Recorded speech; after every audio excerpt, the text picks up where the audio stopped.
Olá, muito bem-vindos a mais uma aula aqui do nosso curso de informática, voltado aí para programação, uma informática mais avançada, voltada também para concursos. Na aula de hoje nós vamos falar sobre mouse, teclado e monitor, dando continuidade aí ao nosso assunto de hardware. Caso você não tenha assistido a nossa última aula, nós falamos sobre hardware e software. E hoje nós vamos dar aí a continuidade ao assunto de hardware, que nós vamos dividir em 3 aulas, falando sobre os principais hardwares, suas características e algumas atualidades, principalmente dicas voltadas para concursos sobre estes assuntos. Então, antes de iniciarmos, já fica aquele recadinho. Se você é novo aqui no canal, dá uma olhadinha nos nossos vídeos, dá uma olhadinha nas nossas outras aulas, para você poder aí se tornar um aluno também aqui do nosso canal. E se inscreva e curta o vídeo, compartilhe com seus amigos, ok? Bom, fazendo aqui um rápido lembrete, né, uma rápida recordação do que nós vimos na última aula, principalmente voltada a hardware, que é o assunto que a gente vai continuar agora, nós vimos que hardwares são elementos funcionais básicos do computador, né? E esses hardwares eles podem ser tanto dispositivos de entrada como dispositivos de saída, ou dispositivos híbridos, né? Que é tanto de entrada como dispositivos também de saída.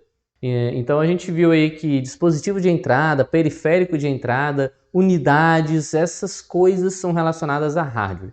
E hoje nós vamos falar aí sobre o mouse, o teclado e o monitor. Então olha aqui na tela para você ver um pouquinho aqui sobre o mouse. O mouse é um periférico de entrada que se juntou ao teclado para auxiliar no processo de entrada de dados, especialmente em programas com interface gráfica. Eu estou falando aqui primeiro do mouse, mas o mouse surgiu depois do teclado. Na informática, o teclado surgiu primeiro, era a principal forma, né, da gente inserir dados ali nos primeiros computadores, e o mouse veio posteriormente quando surgiu a interface gráfica. Porque antes, nos computadores, a gente não tinha interface gráfica, uma janela, um ícone para a gente clicar, isso não existia de início.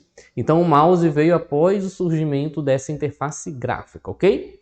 Então esses dispositivos passaram a existir após o surgimento do ambiente gráfico nos computadores e tem como função movimentar o cursor, a seta, né, pela tela, pelo ecrã do computador. Tá? Quando a gente fala ecrã, a gente vai ver aqui ainda nessa aula que ecrã é um termo para monitor, para tela, ok? Então visualizando aqui agora o próximo slide, o mouse ele é dividido em 3 modelos de dispositivos. A gente tem aí os mouses considerados comuns, que não tem uma nomenclatura certa criada para isso, né? É comumente chamado nos livros de mouse comum, mouse tradicional. A gente tem os mouses trackball e os mouses touchpad, ok? Então aqui a gente tem uma imagenzinha um pouco dos 3 exemplos aí para vocês. O mouse comum, o mouse trackball, que vem com essa bola aí nele, e o touchpad, que é bem comum hoje em dia, né? Todos os notebooks vêm com ele, e muitas pessoas ainda compram um touchpad externo para poder conectar até no computador, tá? No computador que só tem o teclado, né? Um computador desktop, que é aquele computador de mesa, beleza? Bom, vendo um pouquinho mais sobre esses mouses, ó, o mouse comum, como o próprio nome diz, é o mais comum entre os mouses, né? O mais comum pelos usuários, né? Utilizado pelos usuários. E ele é utilizado principalmente nos desktops e nos notebooks, né? Todo notebook vem com mouse touchpad, mas muita gente não tem paciência, não gosta de usar ali o dedo no mouse touchpad. Então acopla ali um mouse comum no notebook. E o mouse comum, ele vem da primeira família de mouse, tá? Aqui eu não vou falar da história, dos tipos de mouse comuns, não. Porque a gente tem vários tipos de mouses comuns, tá? Tudo começou com o famoso mouse de bolinha, né? Que era o mouse roll-on, onde você tinha uma esfera de borracha no centro do mouse. Essa esfera de borracha era conectado ali em... Alguns mouses vinham com 2, com 3 ou com 4 rolamentos, que de acordo com o movimento que você fazia ali na superfície, essa bolinha, essa esfera de borracha ia mexendo, mexia os rolamentos e o rolamento mandava o comando para a direção da seta ali na tela. E isso foi evoluindo, né? Foi para o mouse depois infravermelho, mouse a laser e por aí vai. Depois foram aumentando os DPIs, né? Hoje em dia a gente tem mouses de sensor infravermelho com DPI altíssimo, ou seja, com uma qualidade, né, de movimento ali muito boa. Então isso tudo faz parte dos mouses comuns, tá? Aqui na tela você pode até ver, o primeiro exemplo ali é um mouse bem básico, aí é um mouse já da família já desses mouses de infravermelho, né, considerados mouses a laser, né, onde a gente não vê nenhum botão adicional, só os dois botões básicos e o rolo. Ali embaixo a gente já tem um mouse tipo gamer, que já vem com mais botões, né, tem os dois botões de clique normal, tem o rolozinho do meio, que a gente chama de screw, né, tem 3 botões ali em cima, tem mais botões ali laterais, então já é um mouse um pouco mais robusto, mas ainda é considerado um mouse comum. E o terceiro exemplo, a gente vê que tem um quadradinho vermelho ali do lado do mouse, né? O que seria isso? Isso daí é um leitor de digital, né? Tem alguns mouses que vêm com leitor de digital, onde permite que somente o dono do computador, né, o usuário, possa movimentar o mouse. Legal, né? Além deles, a gente tem os mouse trackball. O que é o mouse trackball? Ele é muito usado em aparelhos de precisão, principalmente na área médica e científica. Por isso que talvez você esteja vendo esse mouse aí achando esse mouse estranho. Que mouse é esse? Que bola é essa? Talvez você ache até parecido com, sei lá, algum tipo de controle de videogame, mas não. É um mouse. Dificilmente você vai usar esse mouse em casa, ninguém compra isso para usar em casa. Como eu mesmo coloquei aqui no slide, é um mouse mais para a área médica e científica. Então, dependendo da área que você trabalha, se você trabalha com coisas de alta precisão, ou com astronomia, com medicina, enfim, várias áreas utilizam esse tipo de mouse aí, tá? Então a gente vê aí que ele é um mouse que vai ter essa bola, parece um tumor, né, saindo do mouse, e vai ter os botões tradicionais, tá? Mas o foco principal é você movimentar ali aquela bola de uma maneira mais suave ou mais rápida que necessária. Bom, e um terceiro tipo de mouse é o mouse touchpad, que é o mouse mais atual, é o mouse aí que a maioria de vocês aí mais novos, né, que talvez estejam nos seus 14, 16, 18, 20, 22 anos, tem mais habitualidade de usar, né? Que é o mouse que vem ali acoplado ali nos notebooks. Mas a gente também tem umas pecinhas externas, como você pode ver aí na imagem do slide. Bom, legal, né? Conseguimos conhecer um pouco mais sobre os mouses. E é isso mesmo, eu quero falar só esse básico. Porque dependendo da prova que você estiver fazendo, do curso que você está fazendo, ou do concurso que você vai fazer, dificilmente vai cair algo mais sobre mouse, vai perguntar realmente mais sobre esses temas, tá bom? Vamos ver agora, deixa eu passar aqui o slide, vamos ver agora sobre o teclado. O teclado a gente também vai falar pouco, vamos pegar os pontos mais importantes para um conhecimento seu em geral, para uma prova ou para um concurso, tá? Então acompanhe aqui no slide. O teclado é o mais tradicional periférico de entrada de dados. No Brasil, temos 2 modelos que seguem as regras da Associação Brasileira de Normas Técnicas, que é a ABNT, que são os modelos ABNT e ABNT2, ou ABNT1 e ABNT2. Bom, como a gente já comentou na última aula, e a gente está vendo aqui, teclado é um periférico de entrada, um dispositivo de entradas. A gente vai usar o teclado para inserir informações, inserir dados no computador. Mesma coisa do mouse, lembrem? Mouse também é um dispositivo de entrada. A gente vai utilizar esse dispositivo para ele enviar dados para o computador. E aqui no Brasil a gente usa 2 padrões de teclados, que é o teclado ABNT1 e o teclado ABNT2. O que tem de diferente nele? Vamos lá, ó. Acompanhe aqui. Ambos modelos têm a tecla C cedilha. O que difere desses modelos é que o modelo ABNT2 ele tem uma tecla a mais, que é a tecla chamada Alt-GR. E essa tecla serve para acionar o terceiro caractere de determinadas teclas. Então, olha só, a figurinha aí do lado mostra essa tecla aí, Alt-GR, tá ali circulada, tá? Então, para pensar, a gente sabe que existem vários idiomas diferentes. E a gente sabe que o C cedilha é uma letra não comum em outros idiomas. Tá? Se você for parar para pegar o idioma inglês, que é o idioma mais comum, o idioma inglês não usa C cedilha, não tem nenhuma palavra com C cedilha. Então, C cedilha é uma palavra utilizada aqui no nosso português. Então, para a gente, hoje em dia a gente já tem os teclados com C cedilha, é fácil, mas quem é um pouco mais antigo, lembra que os computadores antes, por volta aí de, eu acho que até 2010 ainda era muito comum você ver computadores que o teclado só tinha a letra C. Não tinha o C cedilha, né? Agora a gente já tem a letra C, que fica ali pertinho do X, né? Se o seu teclado for o modelo QWERTY. E a gente tem o C cedilha também. Antes, para você ter o C cedilha, você tinha que fazer um combo, uma combinação. Você tinha que apertar um botão, tipo um Ctrl, apertava tipo uma vírgula, uma aspas, não lembro, e apertava a letra C. Aí saía o C cedilha. Né? Você tinha que fazer aquela combinação de teclas para sair o C cedilha. Como é uma letra muito utilizada, vieram esses dois padrões aí, o ABNT1 e o ABNT2, para incluir o C cedilha para o nosso caso aqui no Brasil, ok? Provavelmente se você for comprar um computador aí em outro país, acontece muito, né? Às vezes a pessoa faz uma viagem para os Estados Unidos, compra um computador lá para poder usar aqui. Provavelmente esse computador não vai vir com C cedilha, porque lá no idioma americano eles não vão utilizar o C cedilha, beleza? E claro, isso não quer dizer que não existe o C cedilha, né? Vai precisar fazer uma combinação de teclas. E o que são essas combinações de teclas? Olha só aqui eu falando, ó. O Alt-GR serve para acionar o terceiro caractere de determinadas teclas. Como assim o terceiro caractere? Isso mesmo.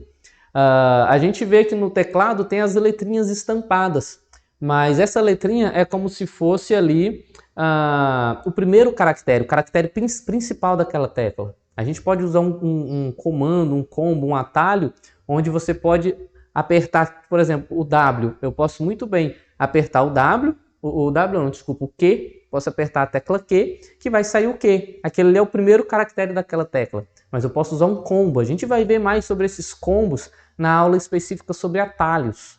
Então eu posso usar um combo, um atalho, onde eu posso, por exemplo, apertar Ctrl, Alt e Q. Não vai mais sair a letra Q, vai sair um outro caractere. Tá? Então muitas teclas do teclado guardam um segundo caractere ou até um terceiro caractere para que a gente possa utilizar, beleza? Se a gente for utilizar o segundo caractere, vai ser algum combo de teclas que a gente vai apertar. Se a gente for usar o terceiro caractere, a gente usa essa tecla Alt-GR, beleza? Bom, vamos ver um pouquinho mais sobre os teclados. Só como uma informação básica e necessária para você saber, né? Como eu já disse, o teclado foi um dos primeiros dispositivos de entrada de dados e as provas gostam que você saiba de pontos principais da história do teclado. Então, alguma questão de verdadeiro ou falso, questões simples, pode colocar, por exemplo, isso daí, ó. A origem dos teclados foi baseada nas máquinas de escrever e nos perfuradores de cartão. Então, você pode muito bem ter alguma questão de relacionar verdadeiro e falso, né? E etc e tal, que pode ter uma afirmação dessa. Tá? O teclado foi originado através da máquina de escrever do perfurador de cartão? Sim, foi. Isso faz parte da história do teclado, ok? Antes do teclado de computador existir, os seus antepassados foram a máquina de escrever e os perfuradores de cartão. Então tem aqui até uma imagem de uma famosa máquina de escrever daquela época, ok? Os teclados são formados por um arranjo de teclas ou botões. Cada tecla tem um ou mais caracteres impresso na sua face para sua identificação. É o que eu estava falando aqui, né? No teclado vem aquelas letrinhas em cima das teclas para te mostrar que aquela tecla, quando você apertar, vai sair aquilo ali que está informado. A tecla Q, eu estou vendo que tem um Q em cima dela, então quando eu apertar ela, eu sei que vai sair o Q. Algumas teclas vêm com mais de uma. Você já observou que geralmente o número 1, por exemplo, ó, aqui no meu teclado, a tecla do número 1 tem o número 1 embaixo, e em cima tem uma exclamação. Então o que isso daí quer dizer? Quer dizer que nessa tecla aí eu tenho esse caractere 1 que vai ser o principal, mas se eu usar um combo eu posso pegar o caractere secundário que vai ser a exclamação. A mesma coisa ali no arroba, no jogo da velha, né? no cifrão e por aí vai. Bom, isso vocês já sabem, né? Que a tecla muitas vezes vai ter o seu caractere principal, às vezes o secundário e às vezes até o terceiro caractere. Beleza, agora vamos entender um pouco. Eu aperto essa tecla, o que acontece? Ó? Essas teclas elas são ligadas a um chip dentro do teclado e isso daí é responsável por identificar a tecla pressionada e enviar as informações ao computador. Tá? Hoje em dia a gente tem aí basicamente 3 tipos de teclados. A gente tem um teclado com membrana, que é um teclado que está basicamente já fora do mercado, ok? Mas por muito tempo foi o teclado principal aí. Notebooks a gente não vai mais encontrar nenhum teclado com membrana, mas em alguns desktops você ainda pode encontrar algum teclado com membrana, tá? Principalmente aquele teclado bem baratinho que você compra na loja, R$10,99, só para quebrar seu galho. Provavelmente aquele teclado ali vai ser com membrana. Mas hoje em dia os teclados com membrana são pouco comuns, ok? Os teclados mais comuns hoje em dia são os teclados mecânicos. Alto lá, o que seria essa membrana? Você consegue ver aí nessa imagem aí do lado?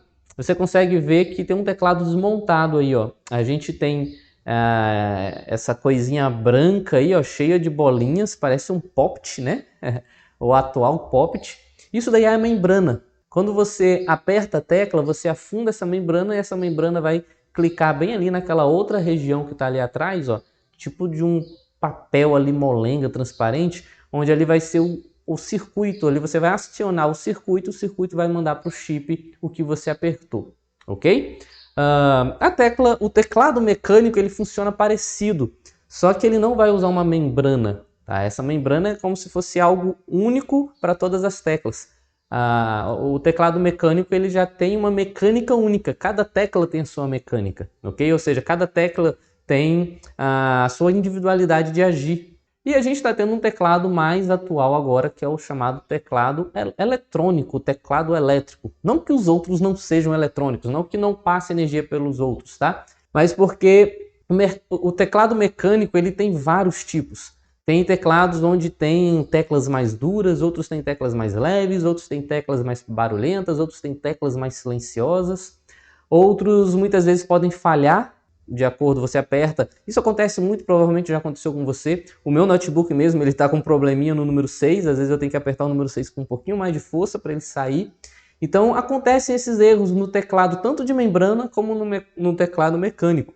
Já o teclado elétrico ou eletrônico veio para tentar solucionar isso. Não é muito comum ainda, tá? Você não encontra ele nos principais dispositivos, ou talvez dispositivos de valores mais elevados ele já vem de fábrica, mas ele é um teclado que visa ser, além de mais fino, mais silencioso, mais leve e menos propenso a erros, beleza? Bom, então isso é só um parênteses que eu estou abrindo aqui para vocês. Não coloquei isso no slide porque dificilmente isso cai em uma prova, mas já fica aqui esse conhecimento para você se preparar caso fale, né, caso alguma questão mencione sobre o teclado de membrana, teclado mecânico, que talvez vá falar mais desses dois, ou o teclado mais atual, que é o teclado eletrônico, ok? Bom, para a gente finalizar o nosso conhecimento sobre teclado, vamos vir aqui para o próximo slide, onde a gente tem aqui, ó, o número de teclas em um teclado padrão varia de 101 a 104 teclas. Entretanto, considerando-se as teclas de atalhos e outros recursos, aquilo que eu falei, né, de alguma tecla ter um caractere secundário ou um caractere terciário, é comum que os teclados possam ter uma média de 130 teclas. Então, claro, o teclado não vai ter aquelas 130 teclas para você clicar. Não, vão ser uma média de, como aí está falando, 100 a 105 teclas. E as outras teclas vão estar ali escondidas, digamos assim, em outras teclas. Ok? Olha só, isso daqui é muito importante, isso daqui quase cai em provas básicas, que cai esses conhecimentos básicos de informática, quase todas as provas caem isso, então presta atenção. Os padrões mais comuns de teclado, principalmente nos países aqui ocidentais, é o QWERTY. Então quando a gente fala aqui dos países ocidentais, o QWERTY é o teclado principal. Porém, existem outros padrões bastante utilizados, que é o AZERTY, o Dvorak e o Expert. Então, gente, existem muitos padrões de teclado, tá? Mas aqui eu estou mostrando para vocês os 4 padrões principais. Ou seja, os 4 padrões que são utilizados aí no mundo todo. Existem outros? Existem, mas esses daqui são os 4 principais, tá? Bom, se você for parar para pensar, para olhar no teclado do computador, você vai ver que as primeiras teclas de letras dele, né? Começa com Q e depois vai vir o W, o E, o R, o T e o Y, que é o QWERTY, né? Por isso que o nome dele é QWERTY, que vai pegar ali as 6 primeiras teclas ali dessa parte de alfabeto do teclado. Alguns de vocês, principalmente quem é mais novo, né, quem é criança, quem está aprendendo sobre informática, algum dia pode ter se perguntado, se o alfabeto é A, B, C, D, E, F, G, H, por que o teclado não é desse jeito? Por que o teclado é tudo bagunçado, né? Bom, existe uma resposta para isso, porque a linguística, o estudo da linguística sabe que as palavras são formadas por quantidades de letras.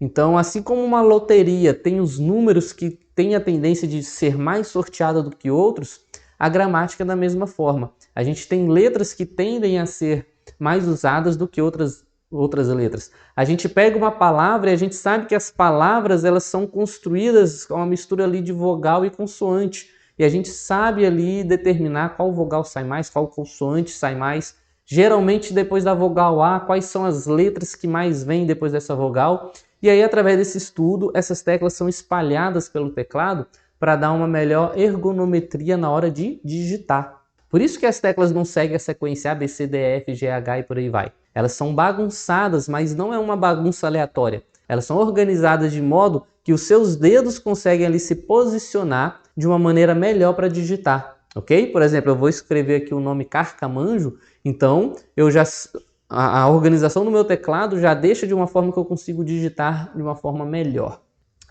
Dito isso, o padrão que a gente usa é o QWERTY. O teclado QWERTY é o melhor? Não, ele não é o melhor. Mas dificilmente o teclado QWERTY vai ser substituído. Por quê? Porque o teclado QWERTY ele foi o padrão adotado há anos atrás. E como ele é o padrão adotado há anos atrás, ele é o teclado que o meu pai aprendeu a digitar, que eu aprendi a digitar, que o meu filho está aprendendo a digitar. Então dificilmente isso vai mudar. Porque se eu mudar um teclado, a gente tem que aprender a redigitar tudo de novo e a gente vai ter mais dificuldade ainda. Né? Por exemplo, se eu sou uma criança e nunca digitei no computador, né, e me derem um teclado, por exemplo, um Dvorak, que é um teclado diferente, poxa, se eu aprender a digitar no Dvorak, eu vou ter uma facilidade em aprender. Eu estou aprendendo pela primeira vez. Agora, se pegarem uma nação, né, muitas pessoas de todas as idades possíveis que já sabem digitar no QWERTY, eles vão ter uma dificuldade imensa de digitar num outro padrão. Por isso que a substituição de padrão de um teclado é muito difícil e eu não sei nem quando isso vai ser feito. Mas existem sim teclados com padrão melhor do que o QWERTY. Não que o QWERTY seja ruim, tá bom? Por que eu digo que é muito difícil? Existe um curso chamado curso de datilografia, embolei a língua aqui. E esse curso é justamente para você aprender a digitar mais rápido, melhor, com menos erros, ok? Por exemplo, quando você vê uma audiência acontecendo num tribunal, sempre vai ter aquele profissional que vai estar digitando tudo que é falado ali na forma mais rápida possível. Então aquele cara tem que digitar muito rápido, tem que ter os dedos muito rápidos, os dedos têm que ir nos lugares certos. Então essas pessoas já estão acostumadas com o QWERTY, já fizeram um curso voltado para o QWERTY. Mas a gente tem sim outros padrões mais interessantes, principalmente que evita alguns problemas na mão, como a tendinite. Por exemplo, esse teclado aí chamado AZERTY, ele é um teclado de padrão francês, mas ele é um dos melhores teclados para evitar tendinite na mão. O Dvorak, ele também é um teclado bem interessante porque ele se adapta a alguns idiomas. A gente tem um Dvorak brasileiro, a gente tem um Dvorak americano, a gente tem o Dvorak oriental. Então, o Dvorak é bastante utilizado em alguns outros países, tá? E o Expert também foi o último modelo, se eu não me engano, desses 4 a ser criado, perto ali do AZERTY, a data de criação desse padrão, que é um padrão também utilizado em alguns países. Então fica isso daí para você saber por que existem outros padrões. Como eu falei, a gente usa aqui o C cedilha, tá? Outros países não usam C cedilha. Vai pegar o idioma japonês que usa os símbolos diferentes. Vai pegar o espanhol, por exemplo, que usa um ponto de interrogação de cabeça para baixo, né? Tem outros idiomas que usam letras ao contrário, o S ao contrário, o C ao contrário. Então tem muitos idiomas que têm letras diferentes, então os teclados têm que se adaptar a isso, beleza? Então fica esse conhecimento para vocês. Aqui no Brasil, a gente segue o padrão ABNT1 ou ABNT2. Os dois padrões têm o C cedilha, a diferença é que um padrão tem a tecla AUDGR e o outro não. E o padrão que a gente usa aqui no Brasil é o teclado QWERTY, que em outros países não são. Alguns países sim, outros países não. Beleza? E aí, gostou de conhecer um pouco mais sobre o teclado? Teve algo novo aqui que você não sabia? Vai deixando aí nos comentários, tá bom? Então até agora a gente falou do mouse, que é um dispositivo de entrada, o teclado, que é um dispositivo de entrada, e agora a gente vai falar do monitor, que é um dispositivo híbrido. Ele pode ser um dispositivo tanto de entrada como de saída de dados, beleza? Então vamos entender um pouco mais sobre isso. Olha só, acompanha aqui na tela. O monitor comum é um periférico apenas de saída de dados. Isso porque ele apenas apresenta a informação, beleza? Então o monitor comum, ele é apenas um periférico de saída de dados. Isso é muito importante e muitas provas caem nisso, tá? Muitas provas colocam pegadinhas sobre o monitor. Vamos terminar de ler aqui para você entender. Ó.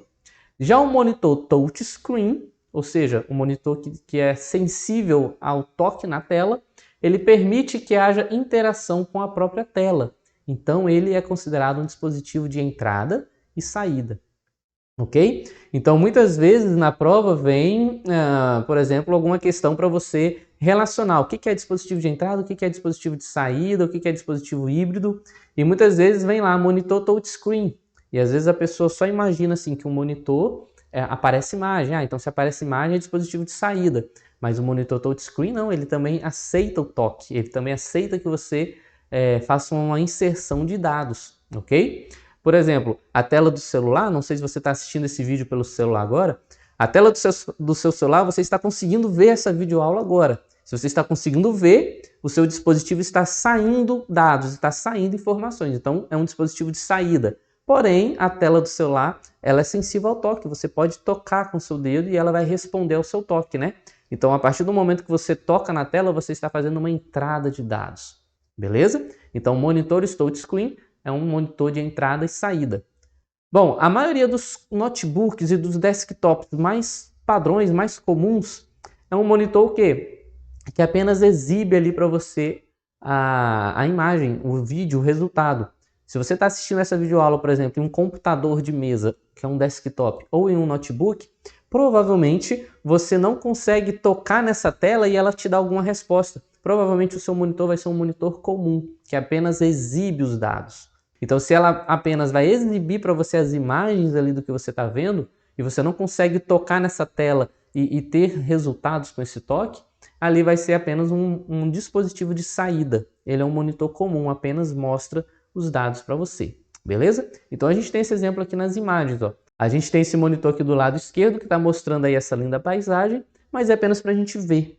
Ele é um monitor comum, ele apenas vai mostrar para nós as imagens. Como a gente tem agora aqui nessa imagem do lado direito, um monitor que mostra as imagens, mas a gente pode tocar nele, e aí nesse toque, o nosso toque é reconhecido, a gente consegue fazer uma inserção ali de dados, tá? E para a gente entender um pouquinho mais sobre isso, lembra daquele termo ecrã que eu falei, que significa monitor, significa tela. Geralmente a prova vai usar o nome monitor, mas algumas provas usam o termo ecrã também, tá? Então, para você não se confundir, um monitor, ecrã, tela é praticamente a mesma coisa, tá? Porque em via de regra, o ecrã vai ser aquela tela, a tela, e não o monitor completo, beleza? Mas pode ser usado também o termo ecrã para um monitor completo. Bom, então para você entender melhor, o que a gente tem dos monitores? A gente tem um ecrã chamado ecrã não táctil, ou seja, ecrã não táctil, ou seja, o ecrã que não é sensível ao toque, que é um monitor comum, que é um dispositivo somente de saída.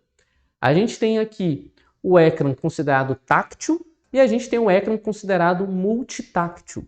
Tanto o ecrã considerado táctil como o ecrã considerado multitáctil, eles são dispositivos de entrada e saída, porque eles vão mostrar para a gente uma imagem e a gente vai poder tocar nele e ele vai receber o nosso toque, a nossa entrada de dados. Qual é a diferença do ecrã táctil para o ecrã multitáctil?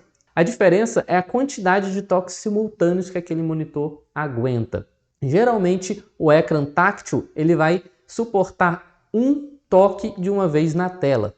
Se você clicar em um lugar, e se você, por exemplo, colocar vários dedos seus na tela e sair clicando com todos eles, o seu monitor, que é somente táctil, ele só vai reconhecer um toque de cada vez.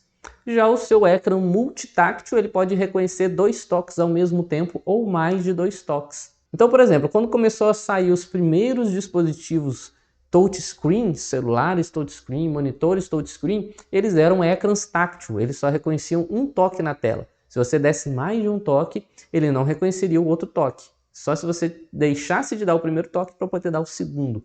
E aí, a partir disso, foi saindo os outros ecrãs aí, que são os multitáctios. Eu lembro quando eu tinha um celular que a tela era comum, né? Era apenas um ecrã não táctil, né? Era apenas um dispositivo de saída para me mostrar. Eu lembro quando eu tive o meu primeiro celular, que eu podia tocar na tela e ela me dava uma resposta. Mas era só um toque de vez, eu não podia dar mais de um toque. E a gente consegue ver esse exemplo no dia a dia, né? Geralmente, no shopping, tem aqueles computadores, né, de autoatendimento, aquelas aquelas torrezinhas de autoatendimento para você pagar o estacionamento, por exemplo. Ali, na maioria dos shoppings, é um exemplo de um ecrã táctil. Ele só vai aceitar um toque de cada vez. Tenta fazer vários toques na tela, naquele dispositivo. Ele não vai reconhecer todos os toques, ele vai reconhecer somente um de cada vez. Quando você para pensar nesse monitor aqui que está no exemplo, ó, essa moça que está tocando nesse monitor, ela está ali tocando com as duas mãos. Então aqui seria um monitor, um ecrã multitáctil, que está reconhecendo mais de um toque. O seu celular, por exemplo, você pode jogar um joguinho onde em um dedo você está andando, no outro dedo você está soltando poder. Então ele está reconhecendo ali seus dois toques. Então ele é também um monitor, um ecrã multitáctil. Beleza? Bom, para a gente encerrar o assunto aqui de monitores, vamos falar um pouquinho da jornada dos monitores, porque dependendo da prova que você está fazendo, isso daqui pode cair, mas cai pouco, tá? Eu admito que isso aqui cai pouco em provas, mas isso daqui é muito importante por questão histórica dos monitores. Então, olha só, os monitores iniciaram sua jornada com o monitor de padrão MDA. O monitor de padrão MDA era um monitor somente preto e branco, ele não tinha nem variações do preto e do branco. Ele era um monitor somente preto e branco. Logo depois veio o monitor CGA. O monitor CGA é esse primeiro que está aparecendo aí, ó, no cantinho esquerdo inferior da tela, que está aí com a logo do Windows, que também é um monitor preto e branco, mas ele já tinha algumas variações do cinza. Logo depois veio o monitor EGA. O monitor EGA já veio apresentando cores. Se você for estudar um pouco mais a fundo os monitores, você vai ver que começou a existir os monitores de 8 bits, de 16 bits, de 32 bits, 64 bits. Então esses bits significavam as cores, tá? Então, por exemplo, esse monitor EGA, ele teve várias versões, mas os primeiros monitores aguentavam um composto de 4 cores, outro de 8 cores, outro de 16 cores e as suas variações. Então imagina aí um monitor que tem o preto, o branco, o vermelho e o azul e suas variações. O que for outra cor ele não consegue representar, a não ser que esteja nas variações dessas cores. E com a evolução desses monitores, eles foram aumentando a quantidade de cores. E não apenas a quantidade de cores, mas a resolução, a qualidade, que foi quando saiu aí o padrão VGA. O padrão VGA já conseguia abordar uma média aí de 128 cores ou mais e já tinha uma qualidade gráfica um pouco melhor. E aí, a partir daí, os monitores começaram a evoluir. O SVGA, que já é um monitor...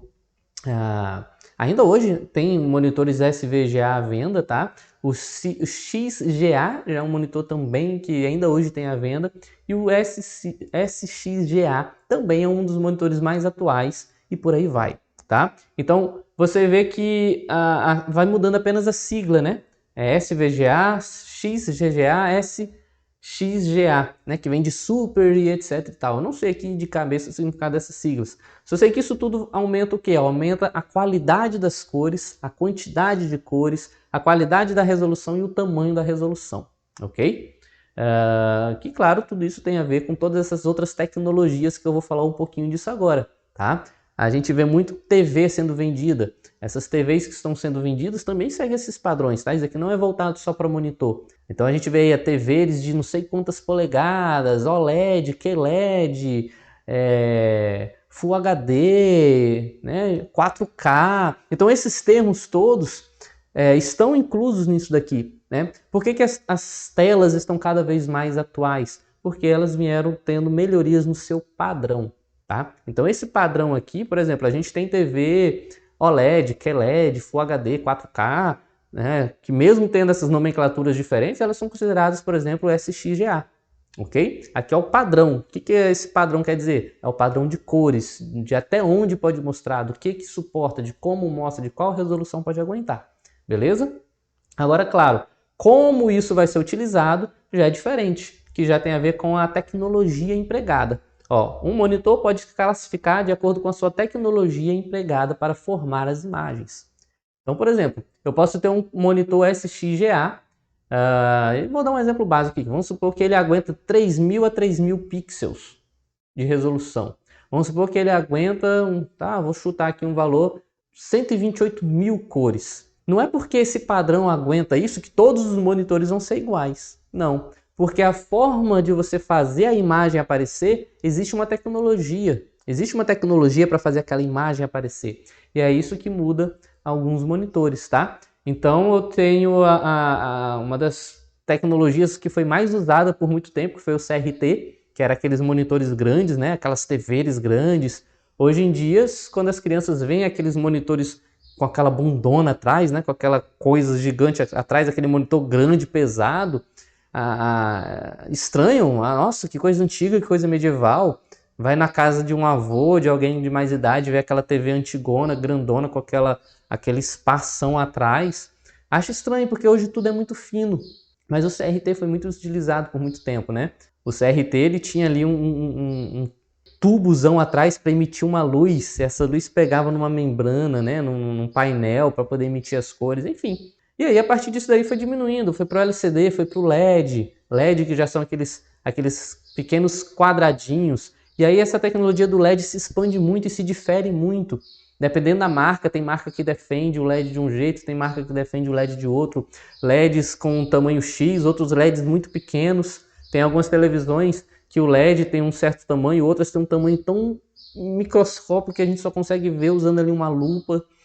Tem LEDs que são iluminados em geral, tem outros que são iluminados individualmente. Então, essas diferenças da tecnologia que muda também a qualidade, ok? Então, muitas TVs têm essa tecnologia diferente, mas segue o mesmo padrão. Segue tecnologias diferentes, mas segue o mesmo padrão. Bom, a gente não vai entrar em detalhes do que é CRT, LCD, LEDs, daí você pode fazer uma pesquisa para conhecer um pouco mais. Dificilmente vai cair uma questão de prova que aprofunde, querendo saber mais sobre o que é LED ou LED, a não ser que tenha de fato isso daí descrito no edital. Senão, o máximo que pode cair é relacionado a isso, sobre tecnologias. É importante você saber que isso é uma tecnologia. É importante você saber o que é padrão e o que é tecnologia. Por exemplo, a gente tem os padrões de tomadas, mas a gente tem várias tomadas diferentes, várias tomadas com tecnologias diferentes. A gente tem tomadas muito mais resistentes a um vazamento elétrico, outras menos resistentes. A gente tem tomadas que vêm com proteção para poeira e tomadas que vêm sem proteção para poeira, mas todas elas têm o mesmo padrão. Bom, e aí para a gente encerrar, outra coisa importante que a gente precisa saber sobre o monitor são alguns parâmetros, tá? E não se confundam, ok? A gente estava falando de padrão, falamos agora de tecnologia e agora a gente está falando de parâmetro. O que é parâmetro? Parâmetro é um atributo. Então, quais são as características, os atributos, os parâmetros importantes em um monitor que a gente deve observar? Isso daqui, quando a gente fala de parâmetro, é como se a gente estivesse falando ali de pessoas. Tá? Então, por exemplo, qual é o cabelo daquela pessoa? Qual é o olho daquela pessoa? Qual é a boca daquela pessoa? Qual é a altura daquela pessoa? Então, isso são os atributos. Eu vou ter pessoas de várias formas, mas todo mundo é pessoa. Então, aqui é a mesma coisa. Eu vou ter parâmetros, atributos diferentes. Todos eles vão ser monitores. Todos eles vão ser um padrão específico. Então, por exemplo, eu posso pegar uma propaganda aí num site só de TVs QLEDs. E aí, só dessas TVs QLEDs eu posso ter vários parâmetros diferentes. Porque os modelos dessas TVs são diferentes, os fabricantes são diferentes. Então, quando a gente fala parâmetros, a gente está falando característica. E quais são as características importantes no monitor? A gente tem aí o pixel, a gente tem o ângulo de visão, a gente tem a luminância, a blindagem, o dot pitch, a frequência e a latência.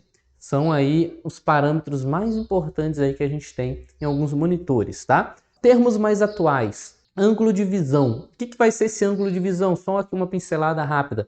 A gente tem monitores teoricamente retos, né? Agora a gente está vendo que tem monitores curvos, a gente vê muito propaganda daqueles monitores curvos, onde diz que é melhor para você jogar, você se sente mais dentro do jogo. A gente vê aí nas lojas vendendo aquelas TVs grandonas também, que é uma TV mais curva, que é melhor para você ver o jogo de futebol, ver o filme, etc. Então isso tudo tem a ver com o ângulo de visão. Quando você pega uma tela reta, dependendo também da tecnologia aplicada, a tela reta junto com a tecnologia aplicada, isso vai implicar num ângulo de visão. Então, se você parar para imaginar, eu tenho aqui a minha tela reta, ela vai me dar um ângulo de visão. Tem alguns monitores de notebooks que vêm até com aquela coisa de privacidade, né? Que se você não tiver bem retinho, você não vai conseguir ver direito o que está na tela. Se você tiver um pouco de lado, aquela tela já escurece. Isso tudo tem a ver com o ângulo de visão.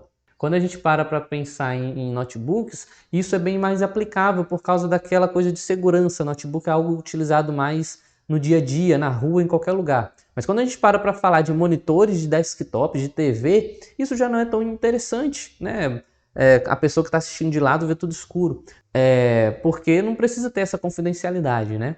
Mas o ângulo de visão é relacionado a isso. Quando a pessoa está sentada bem de frente para a TV, ali é o melhor ângulo, tá? E aquele ângulo ele vai se abrindo até um certo momento. Isso todo mundo já passou por isso, né? Você está assistindo a TV meio ali de lado, você não está conseguindo ver tão bem como quem está de frente. Então, essa encurvatura feita agora nos monitores, nas televisões, é justamente para melhorar o ângulo, para você se sentir mais envolvido com o campo de visão também melhor. Então, isso é um dos parâmetros mais interessantes e mais legais aí que a gente tem na atualidade.